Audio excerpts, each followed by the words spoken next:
प्रिय छात्रों, मिथिलेश ज्ञान एकेडमी में आपका हार्दिक स्वागत है। आज हम लोग पढ़ेंगे प्रश्नावली 9.1 का प्रश्न क्रमांक 13, जिसमें दिया है समुद्र तल से 75 मीटर ऊंची लाइट हाउस के शिखर से देखने पर दो समुद्री जहाजों के अवनमन कोण 30 अंश और 45 अंश हैं। यदि लाइट हाउस के एक ही ओर एक जहाज दूसरे जहाज के ठीक पीछे हो तो दो जहाजों के बीच की दूरी ज्ञात कीजिए।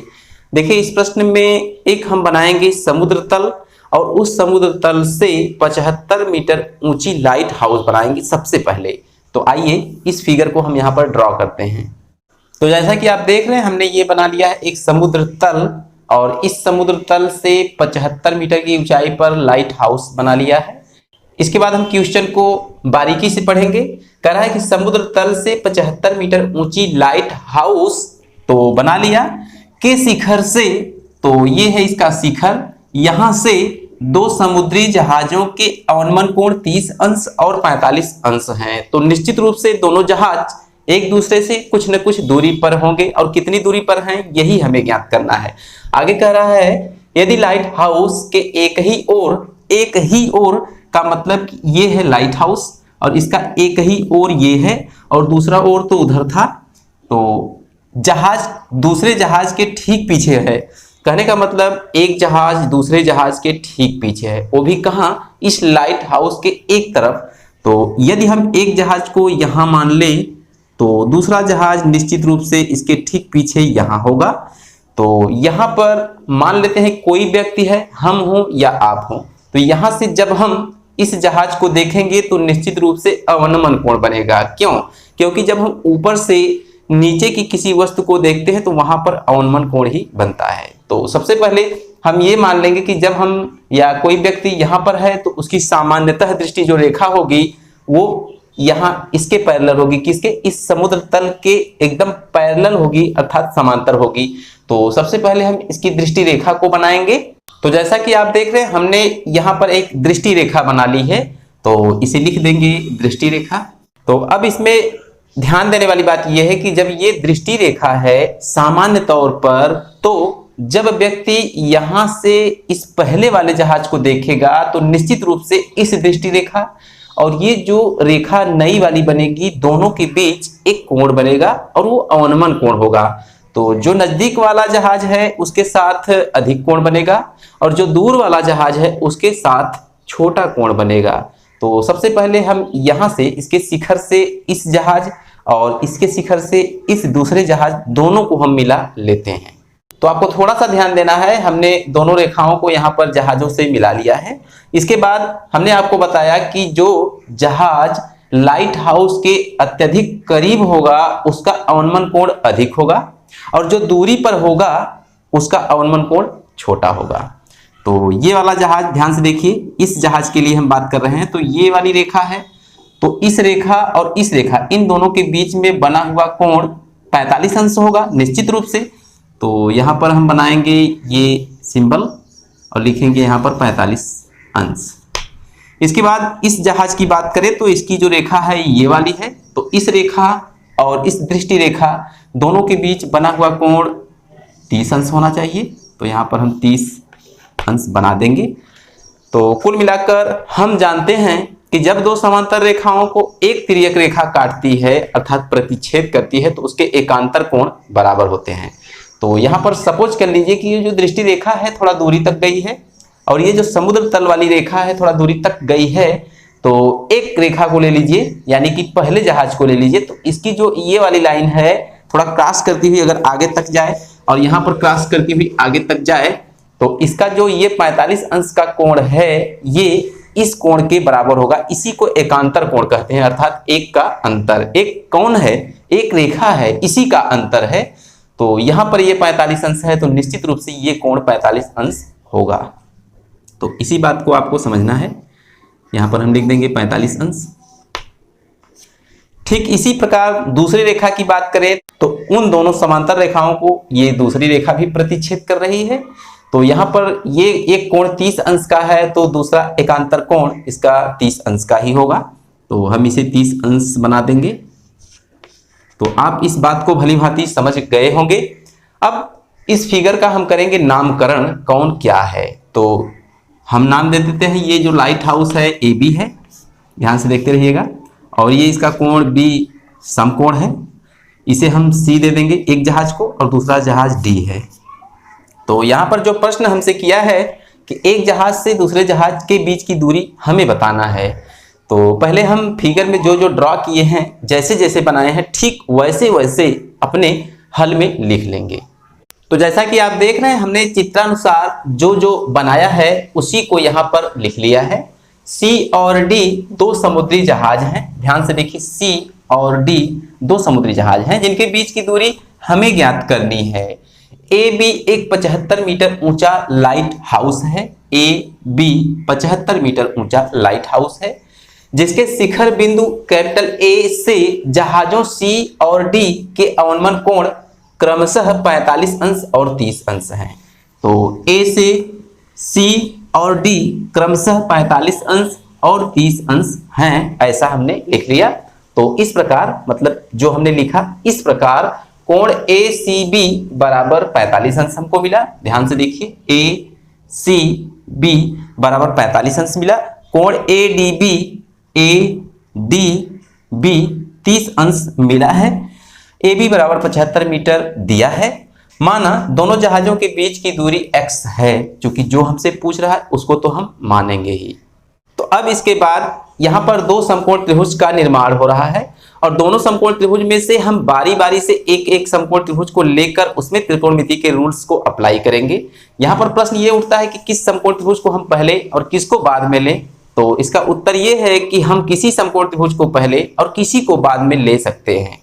तो हम सबसे पहले लेने जा रहे हैं समकोण त्रिभुज ए बी सी को। तो आपको थोड़ा सा ध्यान देना है, समकोण त्रिभुज ए बी सी में जब हम चलेंगे तो यहाँ पर एक लंब है जो 75 मीटर है, और आधार इसका बी सी है जो नहीं पता है, और कर्ण ए सी है, इससे कोई मतलब नहीं। तो पता कैसे चलता है कि हम तीनों भुजाओं में से किस भुजा को लें। यहाँ पर देखिए, प्रश्न जो हमारा रिलेटेड है वो आधार से रिलेटेड है, अर्थात हमें आधार ही ज्ञात करना है।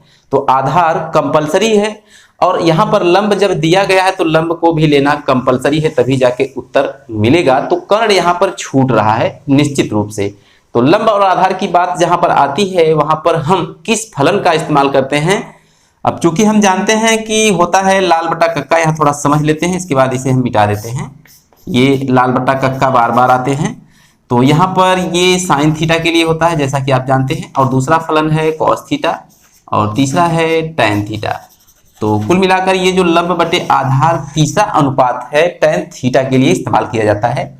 तो हम लिखेंगे चूंकि टैन थीटा बराबर होता है लंब बटे आधार, तो यहाँ पर लंब ए बी है, अभी हम ए बी लिखेंगे, उसके बाद 75 दूसरी लाइन में लिखेंगे ए बी, और आधार कितना लिखेंगे सी से लेकर बी तक, अर्थात बी सी लिख देंगे।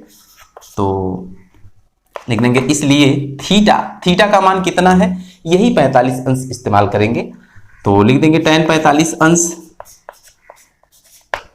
बराबर लंब, अब 75 यहां हम लिखेंगे ए बी के स्थान पर, चूंकि ए बी का मान 75 दिया गया है, और बी सी के स्थान पर नहीं पता है तो बी सी ही रहेगा, या टैन 45 का मान 1 होता है, तो 1 बराबर 75 बटे बी सी हो जाएगा। तो 1 बटे 1 हम लिख देंगे, तो इस इक्वेशन पर कोई प्रभाव नहीं पड़ेगा। तो ये हो जाएगा आपका, यहाँ पर तिरछा गुणा करेंगे तो बी सी इक्का बी सी, तो बी सी बराबर हमको क्या मिलेगा 75 इक्का 75।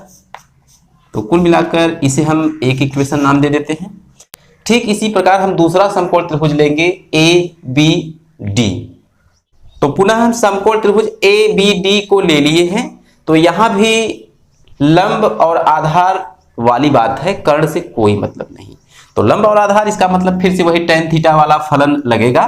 तो यहां पर लिखेंगे टैन थीटा, और थीटा का मान यहां पर 30 अंश है, तो टैन 30 अंश बराबर लंब, और लंब का मतलब 75 मीटर, तो लिख देंगे 75 और बटे आधार।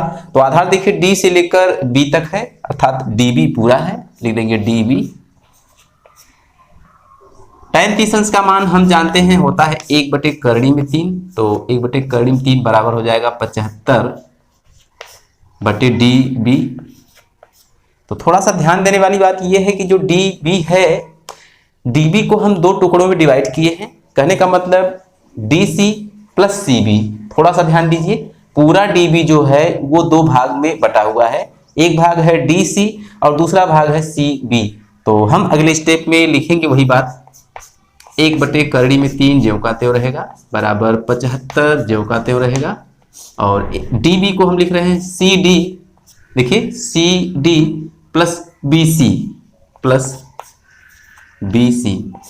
तो अब चूंकि हमने CD और CD को मान लिया है कि x है, क्योंकि ये दोनों जहाजों के बीच की दूरी है और यहाँ पर हमने दोनों जहाजों के बीच की दूरी को x मान लिया है, अर्थात हम CD के स्थान पर x लिख सकते हैं। तो लिखेंगे या 1/3 बराबर 75/x प्लस BC। तो कुछ इस प्रकार का हमारा इक्वेशन सेकंड हो जाएगा। इसके बाद आपको थोड़ा सा ध्यान देना है, समीकरण नंबर 1 को और समीकरण नंबर 2 को आप बारीकी से देखिए।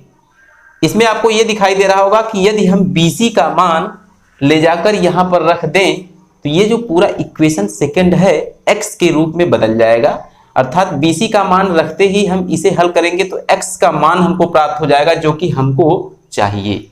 तो आइए हम लिखेंगे कि समीकरण सेकंड में BC बराबर 75 रखने पर, आपको थोड़ा सा ध्यान देना है, हमने लिख दिया समीकरण सेकंड में समीकरण फर्स्ट से BC का मान रखने पर। तो ये है आपका फर्स्ट, BC का मान 75, तो यहां पर हम रखेंगे, आपको थोड़ा ध्यान से देखना है, 1/3 ज्यों का त्यों रहेगा ये वाला बराबर 75/x प्लस BC के स्थान पर हम 75 लिख देंगे। तो अब थोड़ा ध्यान से देखिए, पूरा इक्वेशन x में बदल गया है। तो यहां हम लिखेंगे या,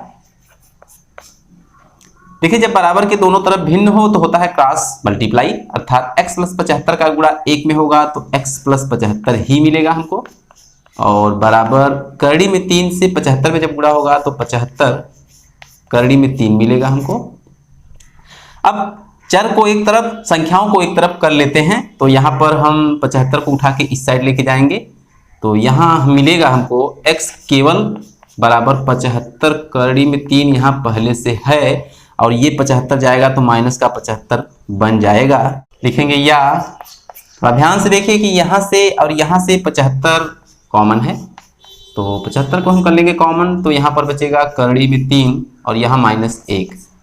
तो ये x का जो मान हमको मिला है यही हमसे पूछ रहा था और यही इसका आंसर है। तो कहने का मतलब दोनों जहाजों के जो बीच की दूरी है वो 75 इंटू 3 - 1 मीटर होगी।